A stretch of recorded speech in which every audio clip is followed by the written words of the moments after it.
In this tutorial, we will learn about the flow control statement in Python. There are various flow statement in Python.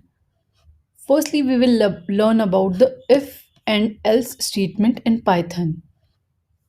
If we need to add some conditional statement, then we will use if else condition. For example, suppose there are two variables x and y. X value is 10 and y value is 20. If x is less than y, then we will print y is greater. Otherwise, we use else condition and print x is greater. We can also use if statement with the tuple. We have a one variable, it's a tuple 1. Three values in that a, b and c. Now we are checking if in tuple 1 a is present, then we will print a is present in tuple, else print a is not present in tuple. We can also use if condition with the list. Suppose we need to check a two number is present in index 1 of that li list, then print 2 is present.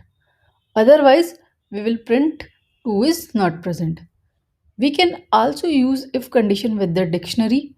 Suppose there is a D is the dictionary and some key value pair in the dictionary. And now we are checking the mango price. If mango price is less than 25, then we will print mango price is less than 25. Similarly, we can use loops in Python. How can we work with while loop? And what is the while loop?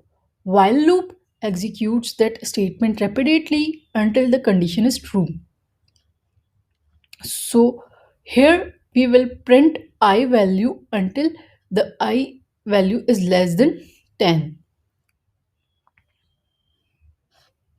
What is for loop? For loop iterate our sequence. Sequence is a list, tuple or dictionary.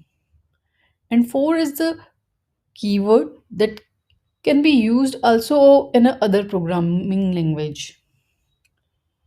What syntax we will use for loop? For it's a keyword, then we use a sequence and iterate with a value. There are some examples for the loops. We can also use a nested loop for loop. What is nested for loop? Nested for loop means one loop inside another loop. Here is the sequence syntax for the for loop. First for loop, then we have defined inside another for loop. So it is the example of the nested for loop. We have defined first for loop and second for loop and then print the value of both loops. So here is the output.